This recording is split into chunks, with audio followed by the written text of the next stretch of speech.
بسم اللہ الرحمن الرحیم۔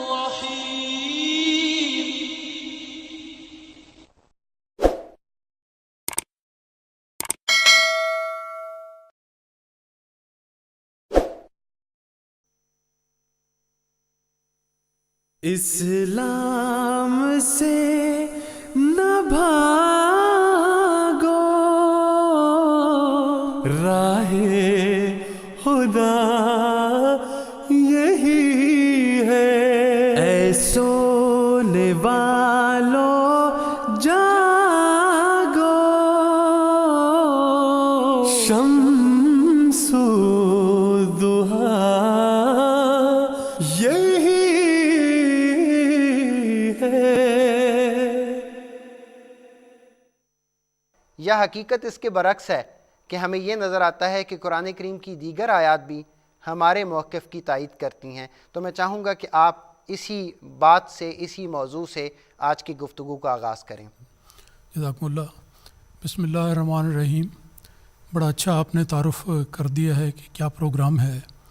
دراصل بات یہ ہے کہ اس دور میں، خاص طور پر ان دنوں میں، ختم نبوت کا مسئلہ ایک بہت ہی زیادہ متنازع مسئلہ بن گیا ہے۔ دیکھا جائے تو ختم نبوت کا یا رسول پاک صلی اللہ علیہ وسلم کے خاتم النبیین ہونے کا ذکر قرآن مجید میں موجود ہے۔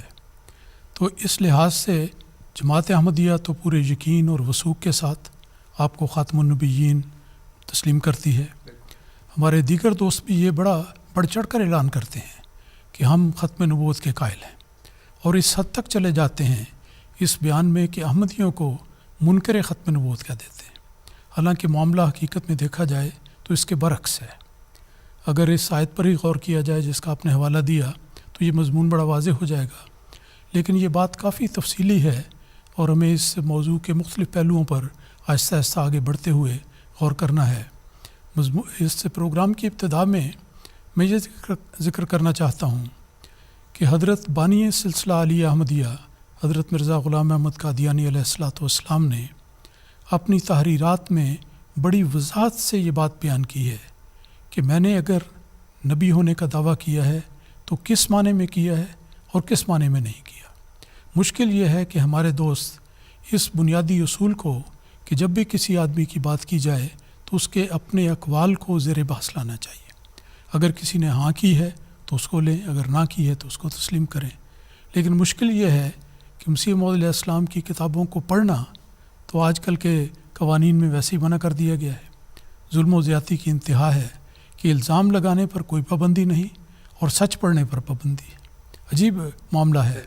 تو میں اس پروگرام کے آغاز میں ایک دو حوالے پیش کرنا چاہتا ہوں جس سے پتہ لگے کہ حضرت مسیح موعود علیہ السلام نے خود ختم نبوت کے بارے میں کیا بیان کیا ہے۔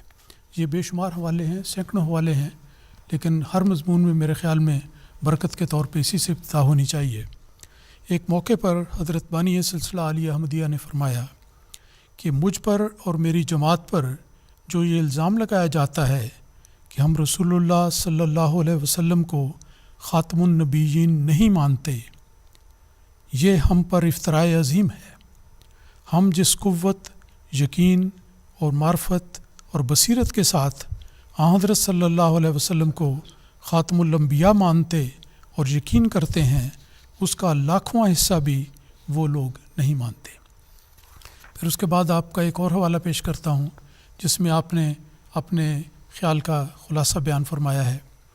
آپ فرماتے ہیں ہمارے مذہب کا خلاصہ اور لب لباب یہ ہے کہ لا الہ الا اللہ محمد رسول اللہ۔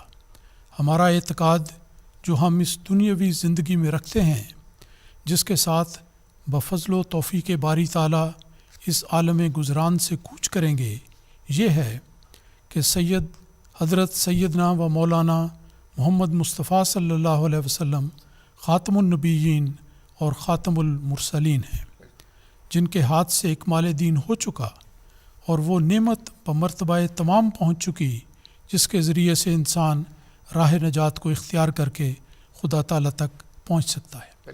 دیکھیں نمونتاً دو حوالے میں نے پیش کیے ہیں، کتنا واضح بیان ہے کہ کس رنگ میں آپ نے نبوت کا دعویٰ کیا اور کس محبت اور عشق کا اظہار آپ نے نبی اکرم صلی اللہ علیہ وسلم کے ساتھ بیان فرمایا ہے۔ بار بار آپ نے ذکر کیا کہ ہم آپ کو خاتم النبیین یقین کرتے ہیں۔ تو کس قدر ڈھٹائی کی بات ہے کہ آج پاکستان اور دیگر ممالک میں جماعت احمدیہ کے ماننے والوں پر یہ الزام لگاتے ہیں اور برسر عام لگاتے ہیں اور بڑے اصرار سے لگاتے ہیں کہ ہم ختم نبوت کے قائل نہیں۔ تو اللہ گواہ ہے کہ ہم تو خاتم النبیین کو ماننے والے ہیں۔ باقی انشاءاللہ پروگرام میں اس کی تفصیل بعد میں بیان ہوگی۔ فضل صاحب، جس